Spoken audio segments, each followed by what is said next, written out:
New York, so like I have the bookmarks, and then my friend printed out a cover for me, so it's like Very good. I am currently in Virginia at the moment, so Well, we are live, so I'm gonna say have a great evening, everyone, and New York, so like I have take it away. and then my friend Great. Hi, everybody. Welcome to the live stream. We have a really fun night of romance lined up for you.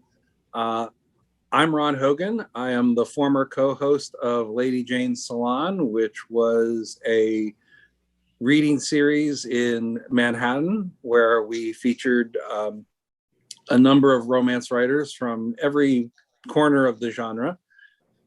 And although that was one of the many things that sort of fell by the wayside in 2020, I'm still a big fan of the genre and still thrilled to have the opportunity to do events like this. And so I was really glad when my friend Stacey emailed me and said, hey, we're getting a thing together for Friday night with a bunch of writers. You want to come in and sort of like, herd cats? And, and I was like, yeah, I can pull everything together and introduce everybody.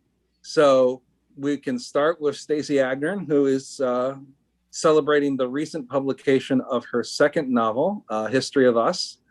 And it's a really fun book, but also a very serious book in a lot of ways. I think in some ways it's sort of more emotionally serious than there are parts that hit harder and are meant to hit harder, I think, than in her first novel. But tell us a little bit about. Am I right in that, Stacey? Yes. I guess that would be the first place to start. Yes.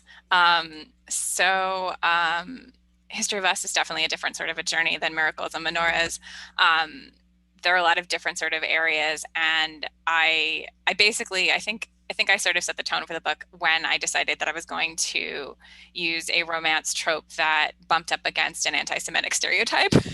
I was going to play with the billionaire. I was going to play with the billionaire's trope and then sort of play with my version of it. But also that would force me to kind of think about anti-Semitism and sort of how that affects communities and sort of like, but also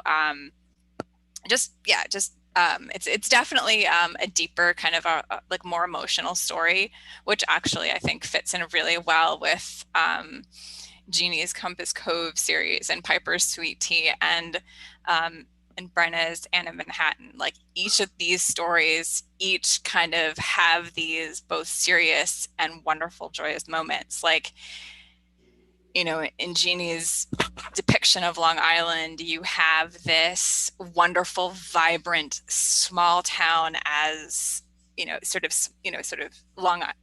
part of Long Island as a small town and sort of this wonderful community, which you also see bits of in Anne of Manhattan, and you also see it in history. And I definitely would not be writing it if it wasn't for Jeannie and her series, for sure. I don't think I'd see Long Island that way, but I think you also see, the wonderful town that Piper had built up through her historicals as the center of and the center of Sweet Tea. And you have that sort of like community in the same way that sits with the depictions of Long Island. And then in Anne of Manhattan, you also see New York City in that same way. And you have bits of New York City as a small town in conjunction with history in that regard as well. So it's a bit of everything, I think. Mm-hmm. Yeah, and there's a lot of different directions that we'll be taking this conversation over the next hour. But I think one of the first sort of hooks for me, building off of what you've said, and building off of what I know of your work, you're one of your main protagonists. I mean, you've got the billionaire, and the other main protagonist is a Jewish cultural historian. And one of the things that you are very forceful about, very explicit about in your romance novels, is the subject of representation. That and I mean, I feel like you do it in a way that it's not like, it's not like there's mainstream romance and then there are romances about marginalized communities. I mean, you make this point very clear in this particular book that the Jewish part of the story is simply a part of the story. It's not like some side story. It's not some it's not some marginal issue. Oh my gosh, we've just lost her at that point. Well, while we're waiting for her to log back in, I guess we'll just sort of transition to, after she had talked about that, I was gonna sort of segue over to you, Piper, because that feels very, no, wait, she's coming back. Come back. The miracle of live television, ladies and gentlemen. Okay, so Stacey, what we were saying is that, this isn't a case of a niche story for a marginalized, I mean, historically it is a marginalized audience, but what you are saying is that this has always been part of the story, always been part of the history, and we need to treat it as such rather than as a side subject. Yeah, definitely. I think that's one of the big things, like the idea, putting ourselves back in the narrative, something that that Piper is really, really, really good at is writing these stories, especially like, like the sort of the history of the college, the history of the town that centers in Sweet Tea, and like sort of these, that these stories are actually like genuine stories, like whether they're, no matter like whether, and it's also sort of, which goes back to the idea of, is it the history that we know or the history that we don't know? And what's the difference between the two? And why are certain stories taught and why are certain stories not taught?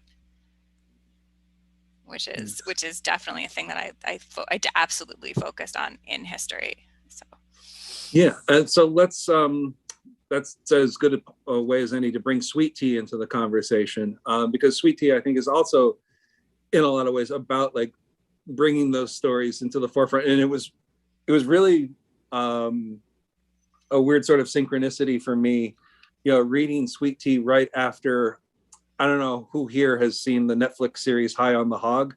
Yeah, okay, so Piper, you've definitely got things to say about that, so let's just jump right into that. But you gotta unmute.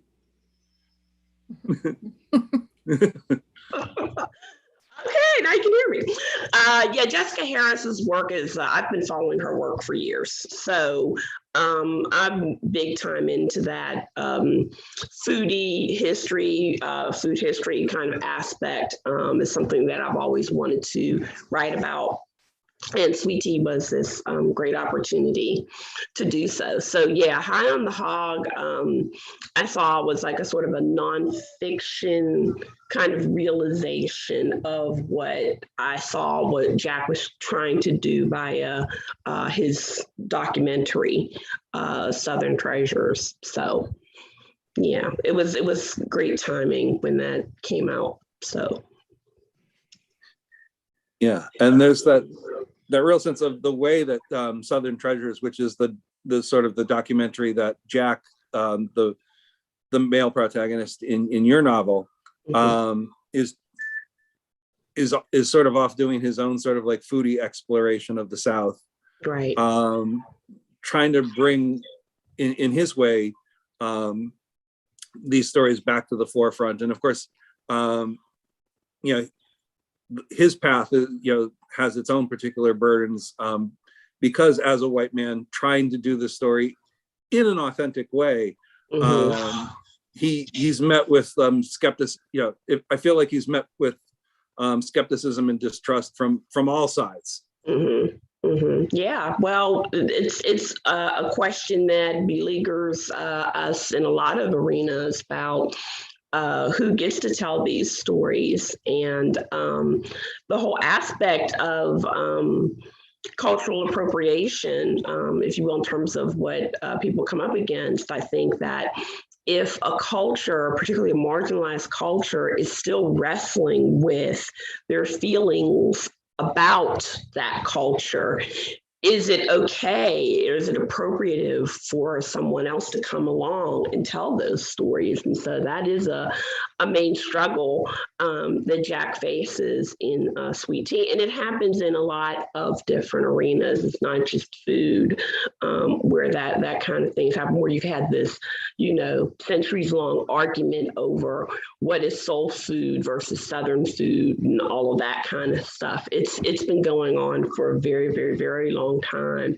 And it's sort of a sort of an aspect where hopefully by acknowledging these productions as what they are, art and worthwhile entities to preserve or whatever, that somehow that marginalized voice can participate more fully in saving and appreciating those things. I think High on the Hog came along at a very interesting point, because what I had seen for a very long time were, at least through my students where I teach it at HBCU, those students not appreciating. And so Sweet Tea was kind of my thing where I was reacting to that, and then High on the Hog comes along and now it's cool. So it was good timing in that particular sense. But I think there's a lot of feelings about what the grandmother Ada does in Sweet Tea, in terms of her recipes and her cooking, that come out with the way that her granddaughter feels, particularly when she has that part or moment in Sweet Tea when she says, "I didn't want to be the lunch lady," this kind of aspect. So yeah, and for T, the granddaughter, I mean, it's certainly the cultural aspects that we've talked about are there, but for her, it's a very personal, emotional issue. Even to the extent that as a character, she has attempted to put that community in a physical sense behind her and move into success in the mainstream capitalist world. True. Part of the whole motivation for her to pursue this is because she thinks that somebody is messing with her grandma, and she's not going to have that no matter what else she wants to do with her life. Right, exactly. And so, the question always is there, is like, if Jack hadn't come along, what might have happened there, in terms of that. And my whole aspect of these older women being treasures is that, whenever one of them dies, it's like a library burning down. We have to pay more attention and note these things and ask questions and all of that other kind of stuff more often. That's at least my perspective about it. Yeah, absolutely. Now to transition back to Stacey for a little bit, we're still talking very much about community and local community. Long Island is very much a part of this story. But it's interesting. I mean, you mentioned in the author's note, for example, that you are writing about a Long Island community, which is very much based on a real world setting, although it has its fictional elements. At a time last year when you certainly weren't getting out to look to be able to look at this place in the way that you might have hoped for. Yeah. The thing about Long Island for me is that the reason I know how beautiful a place it is because of my friends who live there and the time that I've spent with them and the things that I've learned from them and the things I've seen with them and those memories of going to Greenport and getting a Briarmere pie and learning, and going to Old Westbury Gardens and doing all of these things.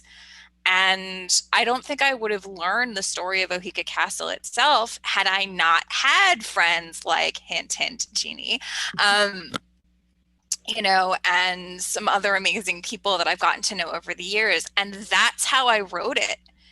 I wrote Rockcliffe Manor, because of my memories, because of the times I've spent with my friends, thank God for Google, thank God for Google Maps, and like all of the various innovations that were made and allowed during the time that people couldn't go anywhere. Thankfully, there was a town near me that I could sort of also tie in to model the town afterwards. So it literally sits on the middle between Huntington and Briarcliff, so that the idea of Rockcliffe Manor was fully fictional, but it was based on two real life communities.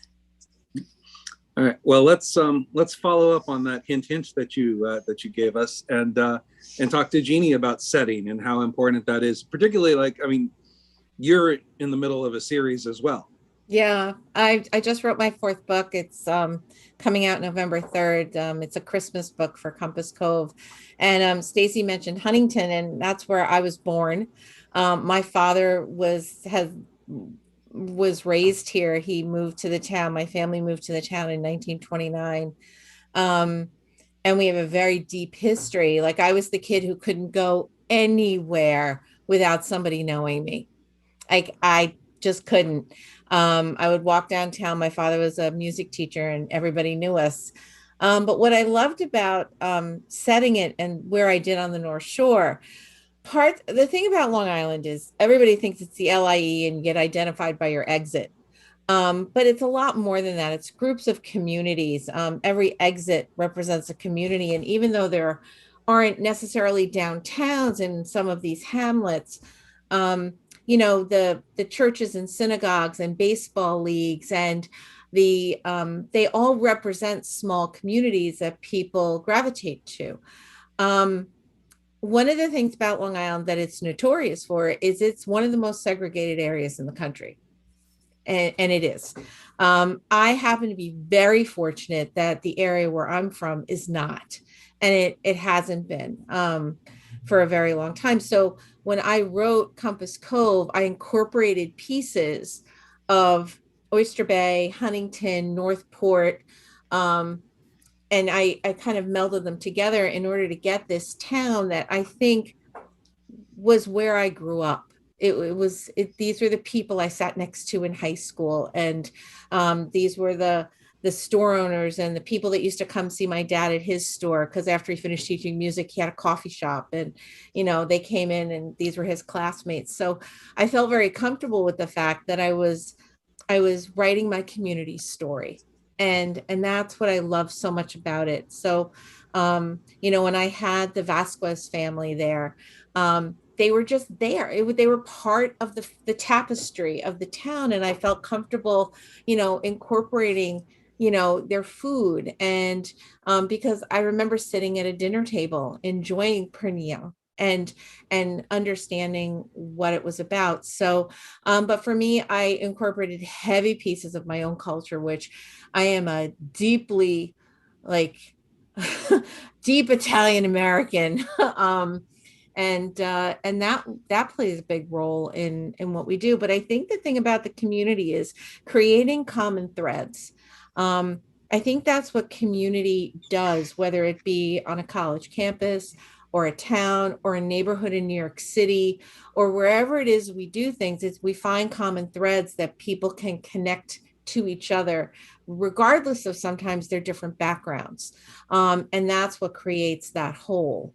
That allows it to function and allows it to be interesting. It allows us to tell those stories.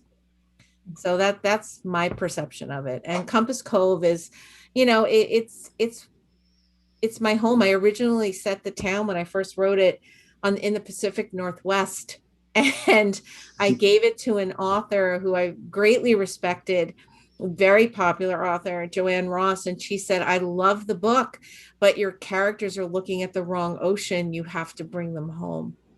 She said, they're not from here. She said, these are New Yorkers. She said, you can't change that. So that's what I ended up doing. And I rewrote it and brought it back. And initially, nobody ever thought a small town in Long Island went together. And now when people say, when you think about small towns, do you only think of the South, or do you only think of New England or the Midwest? And they were like, well, there's this town on Long Island. So, it's nice to see. It's nice to see that people are seeing that we're more than just those exits on the LIE, and that we have these wonderful, rich communities with different cultures and different people coming together. So that was my inspiration. And then each of the stories really delves into some serious issues, like emotional. My heroine in book 1, And Then Came You, her mother, deprived her of love in order to make a point. I had somebody who was dealing with the loss of a parent in another book. In book 3, I had relationship, emotional abuse in a relationship. So we were coming at it from many different places, and the community helped lift these people up to overcome what they had to deal with. So that's where it is. It's not just a so you incorporate the fun, light stuff, the community stuff, with the more serious issues, like Stacey said she was doing, and that we have to do, where you have to grapple with those issues. Right. Now, Brina, I know this isn't necessarily as readily apparent with a title like Anne of Manhattan, which is also a very loaded title, and we will get into that as well. Yeah. And maybe the answer will lead us to that. But for starters, let's talk about how, despite Manhattan being in the title, these sort of small town settings that everybody's talking about are also pretty important to you as well. Mm-hmm. Yeah, and just because it's not obvious, it's Bryna, like Brian. Sorry about that. Yeah, it's okay. It's not obvious. It looks like Brina, like Sabrina. Yeah, no, yeah, title aside, but I actually see pockets of the city as like small towns in and of themselves. I think when you live in a big city, you do start to find your community, and sometimes that can mean your neighborhood. Sometimes it means a community of friends, or an area, or some sort of maybe like a hobby that you've taken up, something like that. But sometimes these can like mimic small towns, and so I always find big cities really interesting like that. And I know my cousin lived in Soho for like, I don't know, 20 years. And he'd see the same people over and over, like walking their dogs, and form relationships just from people on the street. And it's like, New York is such a huge city, and yet you can find these areas where everybody, like it's a small town. You go into the same stores over and over, same restaurants, you get to know the people who own them and everything. So yeah, I find that actually fairly easy to write, like small town in a big city. I really like that. But then I had, because this is the Anna Green Gables book, I had, of course, to write Avonlea. And because it was mainly set in New York City, I took author liberties, and I moved Avonlea to the island, and I set it in North Fork, which I've never been to, FYI. I've never been there. So I was doing a whole lot of Google Earth, just kind of like walking around in Google Earth, traveling everywhere. It's like the best thing ever. And a lot of research. But it felt to me, looking at, like you were saying, with the small towns on the island and hamlets and little villages and everything, people don't expect that. And they don't expect the North Fork, because when they think of Long Island, they either think of like the busy areas, like you said, off of, the expressway, or they think of, what do you call it? The areas that are really Fire Island, the Hamptons. The Hamptons, thank you. Yeah, that was escaping me. Yeah, like they think of the Hamptons, but they don't think of North Fork, where it's like you've got orchards and you've got vineyards and you've got farms and protected areas and all kinds of that. So that, to me, I was like, well, that's a perfect place to put a small town, because it's completely populated with small towns already. So yeah, it was but for me, Avonlea in the original Ellen Montgomery books, it's the ultimate small town in my mind, because it's almost its own character. It is its own character. And you couldn't have the relationships that the people have in these books if they didn't have the close community, interactions there. So yeah, Avonlea is one of my favorite small towns. Definitely to write, but also just to read. So what, as a writer, what sort of prompts the decision? And this is a two-part question. The first being like, so what sort of prompts the decision, to say to yourself, you know what, I'm going to take Anne of Green Gables and I'm going to like transplant it to 21st century, New York City. And then having made that choice, how did you personally sort of like grapple with the issues of taking a story, a very prominent and beloved story from a different historical era, and dealing, say, with like, attitudes and mindsets that are embedded in that story, and bringing that narrative, those narrative lines through to the present day? Yeah, it was, well, I had to make a lot of conscious choices, but some of them were sort of unconscious choices that just happened. But I did have to make a lot of conscious choices when I was modernizing it.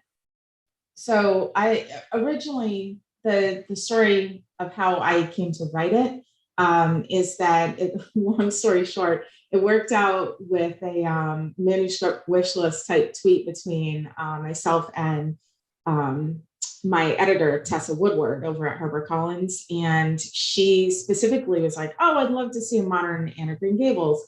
And I'm a huge fan. And I just kind of jumped in and was like, oh, me too. I'd love to read that. And like, what if it was like this? And she was like, that sounds awesome. Can you write it? And I went, yeah. So I did. And that was, I got the contract and wrote it. So it kind of was a setup for me in the beginning already, because Anne of Green Gables was never, ever, ever anything I ever thought I'd get to write. Like it's never been rebooted like that. So not rebooted, you know what I mean? Like modernized and translated sort of into a new story. But yeah, it hasn't been done like with Pride and Prejudice, where they have so many versions of it and just so creative and everything. And Anne hasn't had that done. So it never occurred to me that I could do it. So that was like a really exciting thing for me to get to do that. But because it was right off the bat, Tessa and I were talking about making it a modern version. And she, right then and there at that time, was like, what if it was set in New York City? It was like Anne of Manhattan. So she had the title from the first moment too, which I loved. And I thought that would be really fun. So I moved Redmond College from Canada to the Village area. And then I moved Avonlea to the island because it made sense to me as far as proximity and travel and everything. And also after researching North Fork, I was like, oh, wow, that's perfect. But as far as conscious choices, it's like what Stacey was saying too with diversity and representation. Ellen Montgomery wrote her story on Prince Edward Island in the early 1900s. It was almost exclusively where she lived was white and Christian and at least surface level straight. And her books reflected that. She was like a product of her place in time. And so it worked for her at the time. But if I'm translating that story to modern day, that's a really bad look if I continue to keep it completely in those very narrow defined spaces, because that's not, in my opinion, that's not representative of how most people live today, or it shouldn't be. So I did not want to write that book. And so when I modernized it, I just kind of I was thinking consciously, yes, I want to diversify, but I wasn't consciously like, oh, I'm going to do this exactly. I'm going to do that exactly. I was just kind of like, well, what feels good about it? Like what feels natural? And I actually really, in the original books, Anne's adoptive mother, Marilla, and her neighbor, Rachel, are very good longtime friends, although Rachel kind of drives her nuts. And eventually they wind up moving in together after Marilla's brother passes and Anne goes off to college. And her eyesight is failing, so Rachel comes to live with her. But I was like, well, what if instead it was a long-standing lesbian relationship? And when Anne finally moved out of the house to go to grad school and just start her life, they were like, why are we even keeping separate households? For the last, 15 years, 10 years, whatever, we've been dating and like we're still living separately. This makes no sense. So I had Rachel move in, but she's Marilla's partner. So, but that felt like a natural shift for me. It felt easy. A conscious choice I did make was changing Diana Barry, who's Anne's best friend, to a Black woman because, well, a Black girl when you first meet her, because I thought, again, it like Jean was saying, though, it is a very segregated community on Long Island. Like they are, and especially if you get into areas that are more wealthy areas too, I feel like the Hamptons areas, those can be very segregated. But I thought, so it's interesting because I was talking to a friend of mine who did a beta read for me for those. And it was like when Diana and Anne and them were on the island, Diana was pretty much one of the only Black girls in her school. And I grew up in a small town. I live in a small town. And, it's not like that in the town I live in now, but the one I grew up in New England, I mean, we literally had a handful of Black kids and a handful of Hispanic kids and a handful of Asian kids. And then it was like all white kids. And where I teach that way. I teach right. on Long Island, a little further east, and from where I live, and that's the way it is. Right. And so you can see, like, when I was talking to my friend Melissa about it, and it's like, like, there's no choice. If you want to have friends, there's no choice but to kind of be, somewhat isolated from, having to be friends with like, mostly white kids or whatever, if that's the majority of people you're going to school with. And I saw that a lot in my school growing up. And so that was how it was like in my Long Island series, but then chapters. But then once they get to the city, I was able to start diversifying their friend group and spreading out a little bit more because I think that's more realistic too. So yeah. It sounds like those are the sorts of updates that where you're making it to be more representative and more inclusive, but you're not necessarily having to go in and be corrective in the same sense that it's like, I think about, say, like going back and reading Little House on the Prairie books and then realizing it's like, oh yeah, the Ingalls have like some really interesting, let's say, attitudes towards the native population. They're super racist. We could say they're super racist. I mean, and I hate it because I really wanted my kids growing up. I wanted them to read Farm Boy, I think, or whatever. I don't remember what it was. It was Alonzo's book, and I was reading it. I'm like, before I gave it to them, I'm like, oh, maybe not. Like that's the trouble sometimes when you're rereading these old books that were written in the 1800s or the 1900s, is you're going to stumble across a lot of things that are just not okay, like just things that today you would be horrified to see in a modern book. So yeah, I mean, I think those updates are necessary if you're going to translate a book faithfully, as opposed to just the tropes or the plot structure, but you're actually using a blueprint of the original book with the characters and everything. But I tried to not make it. I try to just make it natural. Like, this is how it would be, I feel like, if it was real life. So, yeah. So in terms of talking about tropes, I think one of the tropes that, certainly Anne fans will recognize, that Stacey plays with in History of Us is that sort of trope of, two characters who have known each other since childhood, who have sort of been jammed together since childhood, and there's a lot of friction between them on the way to, through the storyline. Yeah. I thought, like, when I was reading Anne of Manhattan, I was kind of thinking about, like, the friendship that develops between Anne and Diana, and, like, it happens because they are kindred spirits, right? Like, that's the phrase it's consistently used to describe them. And I think in a lot of ways, Anna and Jacob are very similar to that. Their relationship,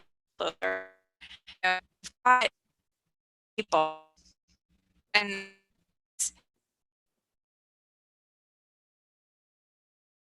Uh-oh. Do we lose you, Stacey? I think Stacey is frozen again. While we're waiting for Stacey to come back, let me just remind everybody, since we're a little past 8:30 now, if you have questions, get them, send them in. I will keep an eye on let me take a look at the chat. I don't see any questions right now, but get them in there. We are saving some time at the end to field your questions. And can I say something while we're waiting for Stacey to come back? Yeah. Just real quick. Piper, earlier you were saying about how, it's really important to get that older generation's like stories and takes and history and all of that before they pass on, because once they're gone, that's history lost. And I find that really interesting because I was talking to my mom. There's a story that I have brewing that I wanted to talk about that would be set in the Borscht Belt in like the 1950s. And so I was talking to her about it, and she gave me some information, but then she's like, I don't know. And she couldn't give me answers on things because she, like, her parents had never really talked about various parts of their lives or things. And there was no one left to ask. And it's like, I think that also is a really interesting theme of community, and everything else is like appreciating these elders in the community and getting their stories and their history so that we can remember it and where we came from and pass that on. And you can't really have community without history, So I just thought it was like really interesting that you had said that, because I was like over here like, yes, that's something I literally just encountered a couple weeks ago. Yeah, we wrote down family histories before my uncles died and my aunts died, and that had so much. And I incorporated some of that into Compass Cove with the grannies. I have these 4 grandmothers that from different families, and they all kind of commune together at the local cafe, and that's what everybody calls them, is the grannies. And they are the elders in town, and very much like we had them when I was growing up. They would all congregate at this one local spot, and if you wanted to know anything about town or families or gossip, that's where you went. And it didn't matter how old you were. I could go in there at 10 o'clock, at 10 years old, and ask them anything, and they would tell me. They would tell me. Very cool. Yep. Yeah, I would probably be down there with them. You would. Well, now I feel like I am the elder. So, I keep telling my kids, I was like, come on. Like, Nana knows things.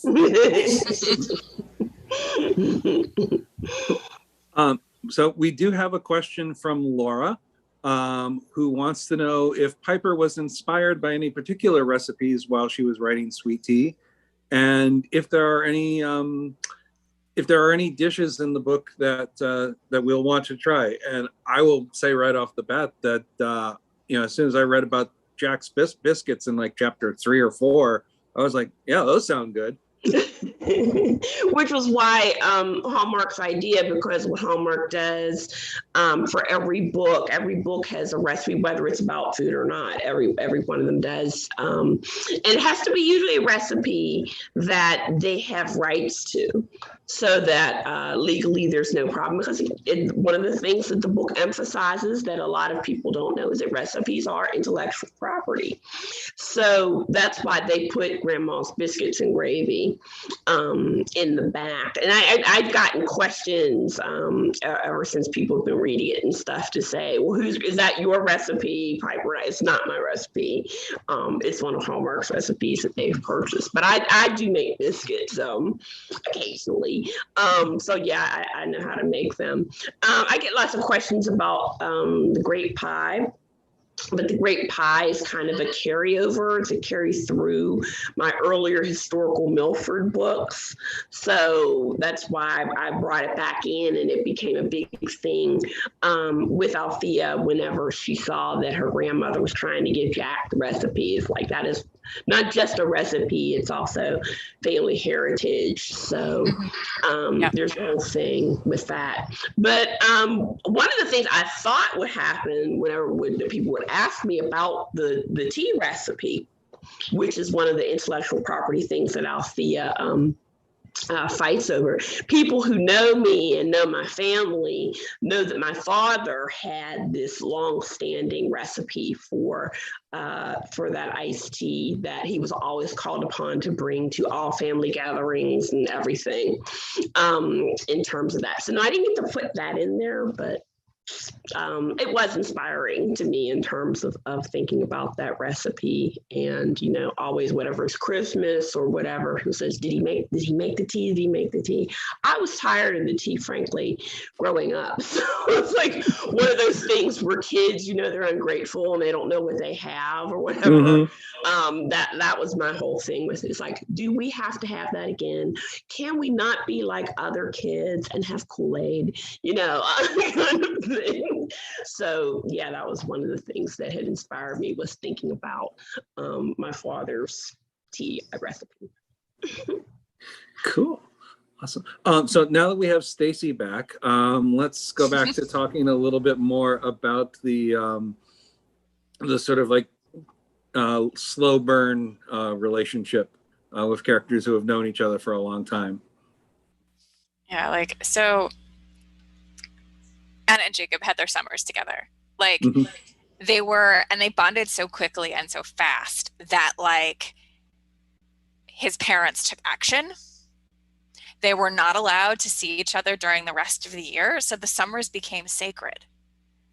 And they were very dramatic about the fact that they were not allowed, but nevertheless. And so over the years, they sort of kept these summers to themselves. And when they finally got to college they both went to school in the city.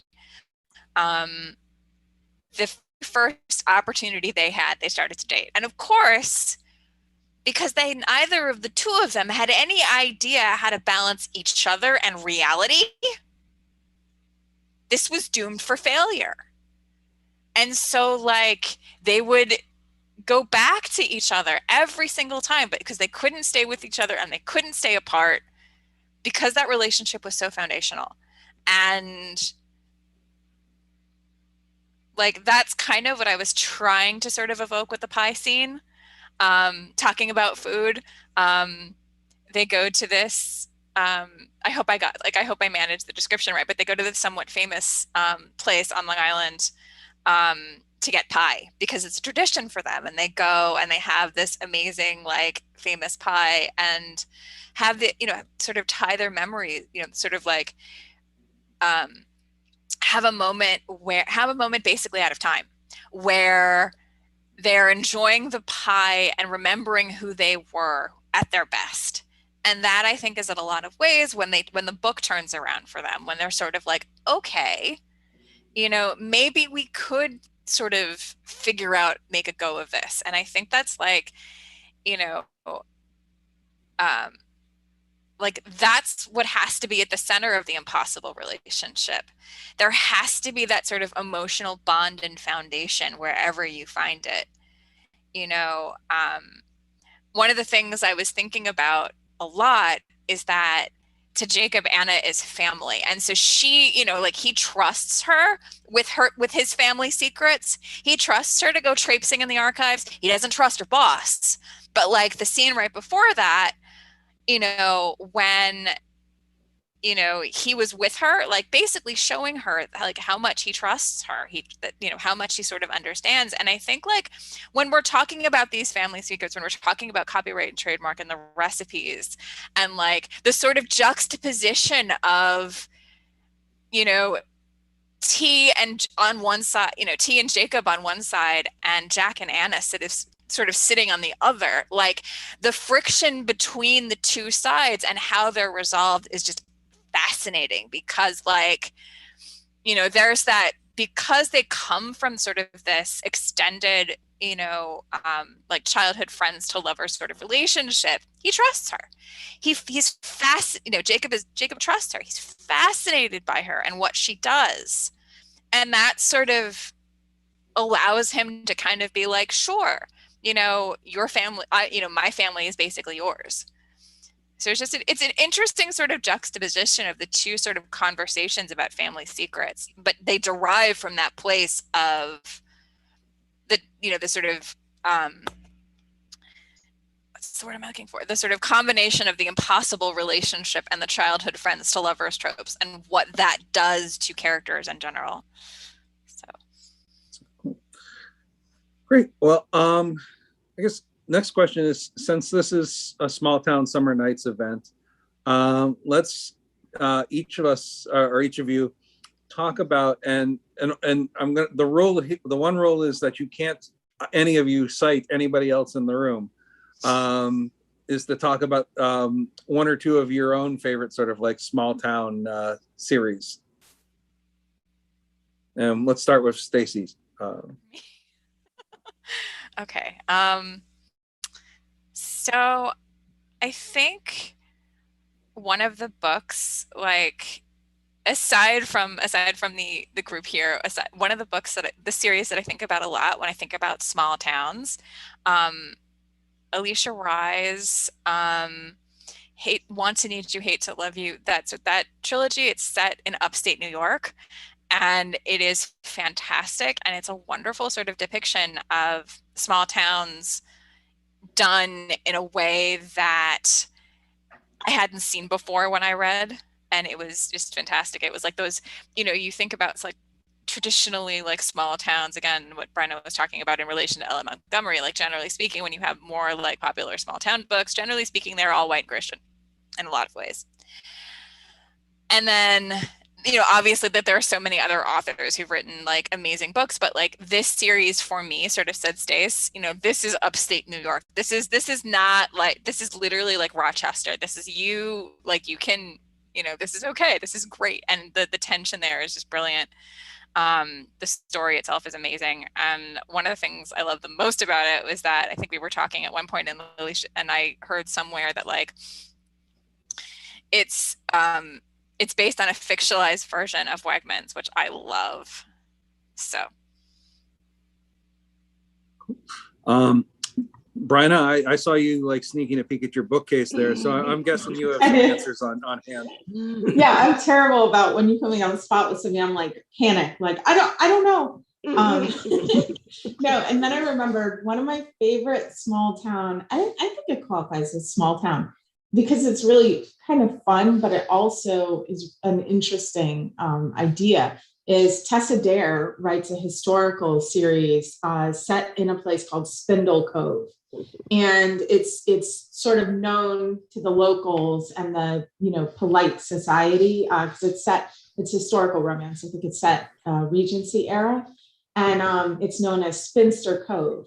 So it's where like spinsters or women who don't have good prospects or have poor health or whatever problematic women who are like a burden on their families or have nowhere else to go, wind up finding this community at Spindle Cove, and they all sort of wind up living there and living together. And there aren't a lot of men on the ground. So you have this community of women that starts to kind of come together and support each other. And then, of course, it's historical romance. So one by one, they're all kind of like finding, they find men that they wind up falling in love with.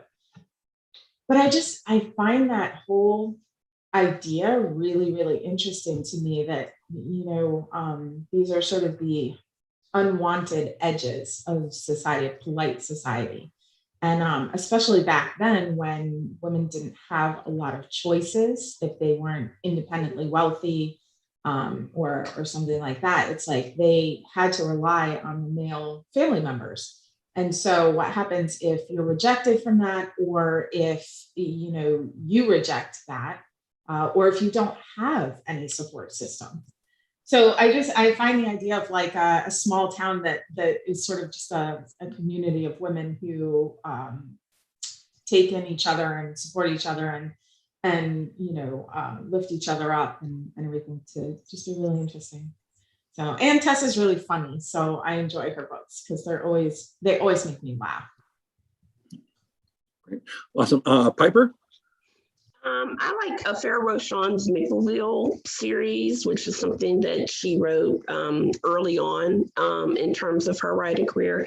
And I also like to think of Alexa Martin's books about the football team, and that kind of community aspect where those stories amongst the football team, where you're seeing the various relationships between the players and their wives and girlfriends and all of that other kind of stuff in that same kind of small town community way. Cool. And Jeannie, you have to unmute. Cheryl Woods, her Sweet Magnolias. I just think that's such a, like I kind of dive into those, and it's the feel good, like kind of it's a pure tropey romance with the different friends, and I just love that. I've been reading, I haven't read the most recent one, but I love Ms. Bev's Blessing series. I just love the whole aspect of Bernadine going into the town in the beginning. I think I've read that first book probably 10 times. And she finds her purpose, going there, and she finds this community that is resistant to change, but she's going to bring him through it. And I like that she's in her 50s when she makes this change too. So it brings in a piece of that older heroine who's bringing in some wisdom too. And I love, and this isn't straight romance, but Jill Shalvis has her women's fiction romance. It's kind of blended series, all set. These are individual books set in Wildstone, California. And what I love about it is that while each book stands alone, you can see those common threads of the town winding through, and how those common threads bind each of the stories together, even though they don't necessarily have that continuing arc of different characters kind of getting in each other's face all the time. There are similar themes that roll around it. And she's dealing with much heavier topics in these books, but I really just love how she used the town as like a home base for that.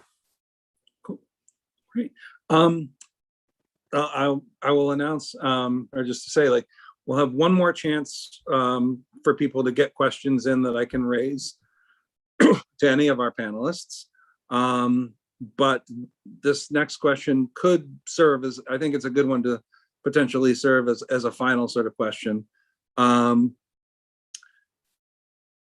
What would you say that, that we have not talked about in the last hour? If there was one thing that you wanted to tell people about your book that we have not had a chance to say so far, what would that be? And let's start with Piper this time. I'll say, and I've got to say this. We know Romancelandia is very much high on the hot and sexy, and we No Sweet Tea is not so much. So I know I've taken some kicks there about the lack of the sexy. Even in the Hallmarkies podcast the other day, she was like, "We don't do anything. They don't hold hands." I'm like, there is a hand holding scene. There's hand holding. There's an almost kiss, which is very important in Hallmark. That ends up in a funny kind of way. And there is the kiss at the end, which is what Hallmark dictates. So the whole thing about that, all kidding aside, is that it's a book about courting. And Althea's somebody who needs to be courted. She's in a very far off lost place at the very beginning of the book, and she needs some work, quite frankly, before she would engage in potential sexy times, whether you feel it's on the page or off the page. Even though somebody read it and thought that Jack was pleasuring himself at one point, and I went ahead and tweeted that and put it on Facebook. I was like, hey, if people think that's happening, let them buy the book and try to figure that out in terms of that. But Hallmark is very much on the no about that kind of thing. So I won't say there is and I won't say there isn't, but yeah, that's one thing I wanted to say about it. Bryna, how about you? It's funny because I actually have the opposite issue being Anna Green Gables. I think a lot of readers, like longtime fans, come into it and they expect a sweet story and they get sex scenes. They're like, oh my God.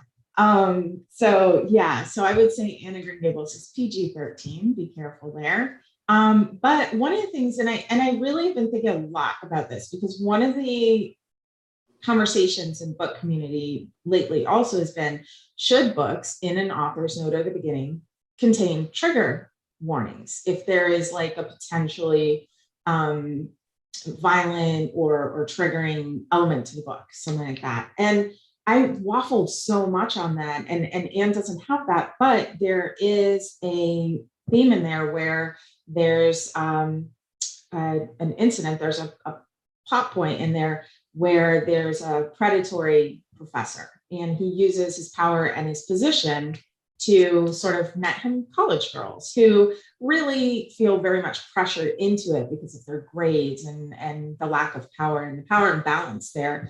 And I never had that particular situation, but I have had situations where I was an employee, or there was just a power imbalance even between myself and, say, like another student who was, an athletic star or something like that. So I've personally experienced several instances of that, and almost all my female friends have too, in one way or another. So I put that into the book, and I waffled a lot on that because I was like, man, I feel kind of bad for people who don't know going in. I'm like, that might be triggering because they had that experience and it was really traumatic. So PG-13, and there is sort of a predatory plot point in there. People who don't know that. It was important to include it because honestly, as a professor, I know that it still happens much more than it should. Yeah, it does. And it's incredibly sad and frustrating and angering. But yeah. So that's in there, guys. And Jeannie. I want people to know that Long Islanders don't all talk like this. We don't. No, I think that the idea that I don't know. I feel like so much of Long Island kind of gets lost in translation, that we're just seen as this outskirts of New York City and people jumping on the train all the time. And it's very faceless. And I really hope that I tried to put a face on it, but I think that what people should know is that while I was very fortunate to grow up in an area that was a little bit more diverse, that, like I said, Long Island is very, very segregated, and Compass Cove does present the ideal of what it should be more of, and that's what I wanted to present to people as the best face of who we are and the acceptance of who we are. I don't know, maybe that's a Pollyanna view of what I hope to. It is what, like I said, it was my experience growing up, but people often ask, are these people based on real life? And I have to say pieces of them, sure, they are. Experiences, it's interesting, Brina says about the trigger warnings. Somebody asked me if the mom in Then Came You, Mia's mother, if I had any personal experience with her harshness and her emotional abuse. And I have to say yes. And I have had people write to me and say, oh my gosh, that was my mother to a T. Like it's, I think, a generational thing in some ways with that. But so I don't know. One thing that I wanted somebody to know, that it's that Long Island is not this perfect idealized, it's not the perfect small town, it never will be, but we have these really good people here who are trying their best to make it so, and I think that's really the big piece of what I would like people to come away with. And Stacey. So I had kind of a little bit of everything, in the sense that, like, history is the second book in a series. Miracles and Menorahs was basically a Hallmark Hanukkah movie in a book. That's where it came from. And so when you have a series tonally, they have to match. And so history is angstier than Miracles, but history also has the same level of no sexual content as Miracles. Love and Latka's book 3, coming out in October, is also the same sort of level, but they're different. As Piper was saying, history is a book about people who need to figure themselves out. That, Piper's book was about courting in a lot of ways. History is about people who aren't ready to deal with each other yet. They've got too much baggage to sort of deal with each other on a physical level. They're not ready yet. And I think that if they did, it would have gone right off the rails real fast, because that's an extra element, like, between history and Love and Latkes. Absolutely. There's, that door is wide open and wonderful. But also, like, the thing about history, the other thing about history is that the tradition of Jewish social justice is something that I spent a lot of history talking about. And, it shows up in the exhibits that Anna wants to curate, and it shows up in Jacob's family history. And the thread of Tikkun Olam is actually what I used to bust through the stereotype, the billionaire trope, and make it Jewish. And sort of like, answering those questions of trope translation, this idea of, what are people looking for in the billionaire trope, and answering it through that lens of Tikkun Olam, that sort of making the world better, sort of that particularly Jewish American value of Tikkun Olam. And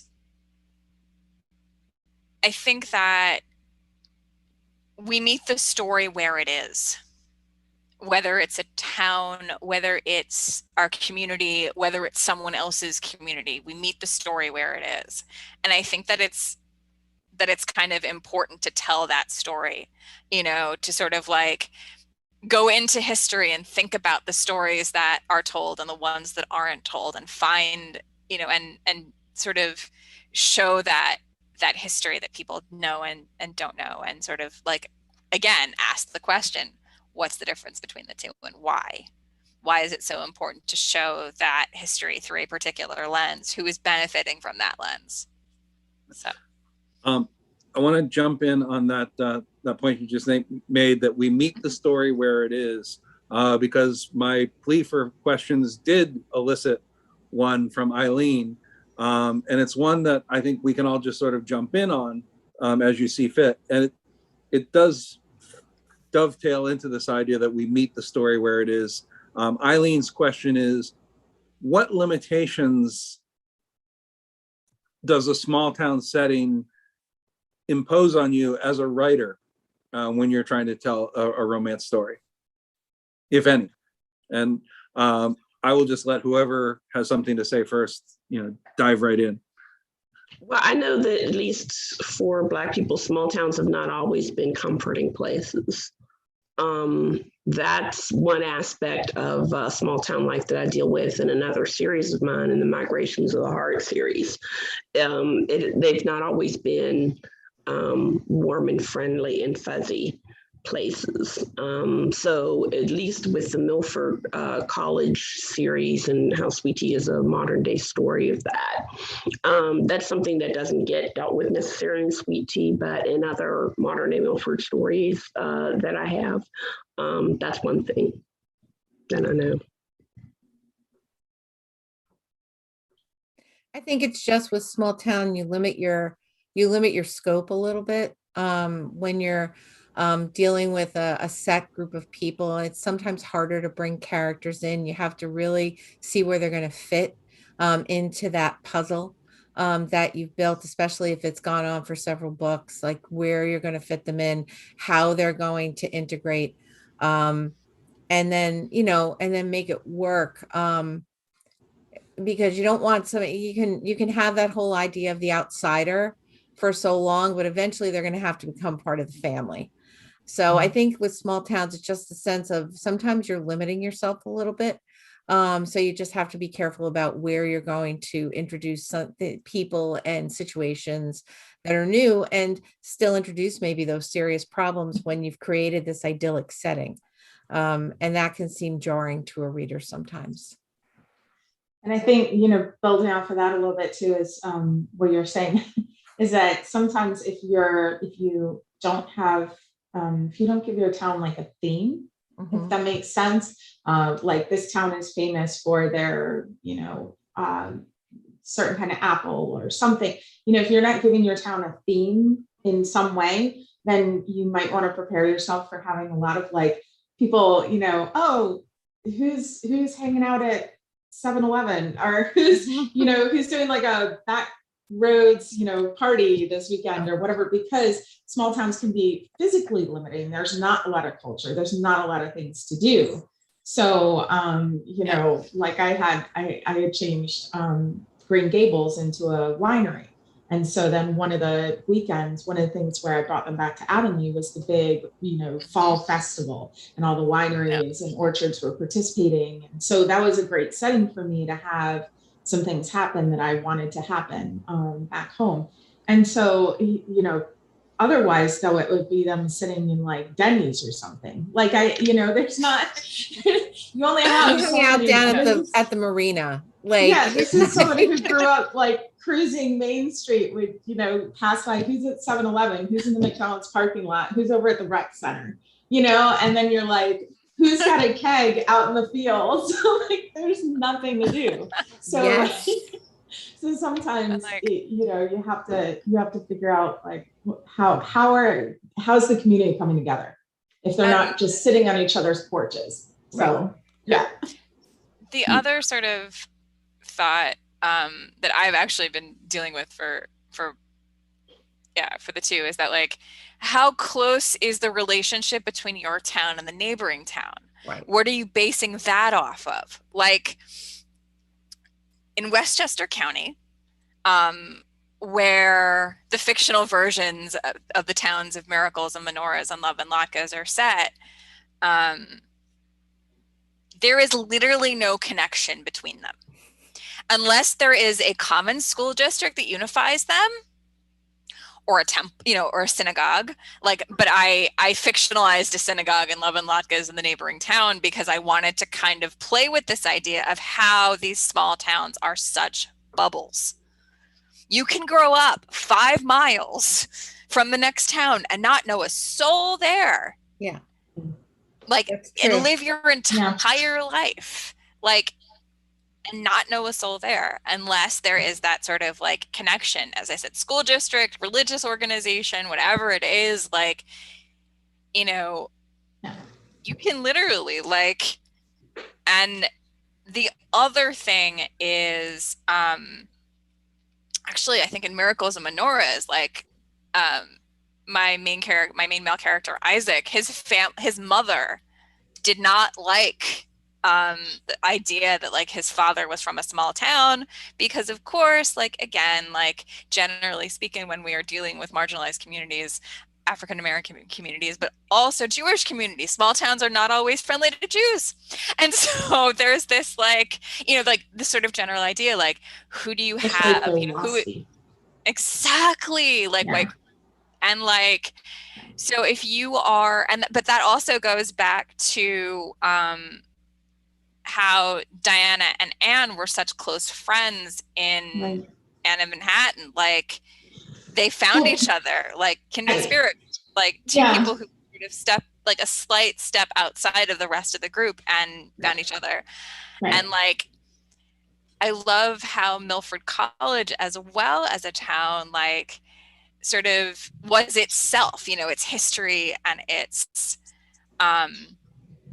and like, yes, there were the people who came just for the college, and the alumni community was important, but also the locals, like the diner. Like, when you were talking about recipes earlier, Piper, I want those cinnamon rolls. Oh my God.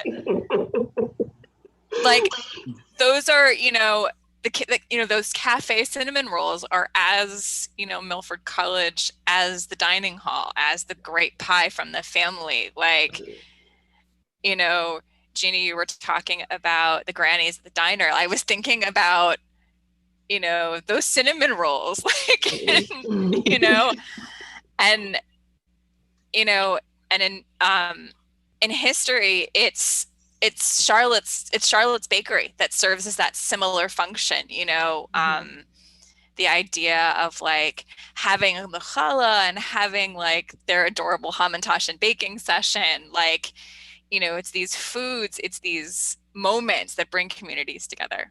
So,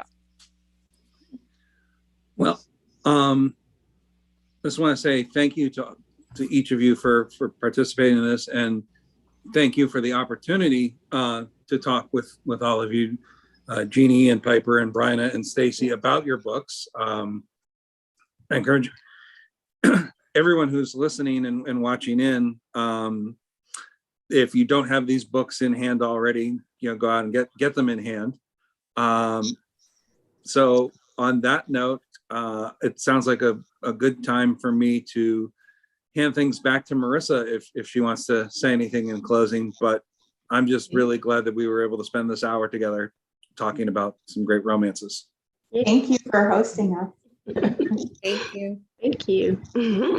Thank you, everyone. The buy links are in the chat, also on our website. So pick up any and all of these books. And thanks for everyone for joining us. I hope you all have a wonderful night, and hope to talk to you all soon. And when this is over, you can come visit. Yes. That'd be awesome. Finally. I would love that.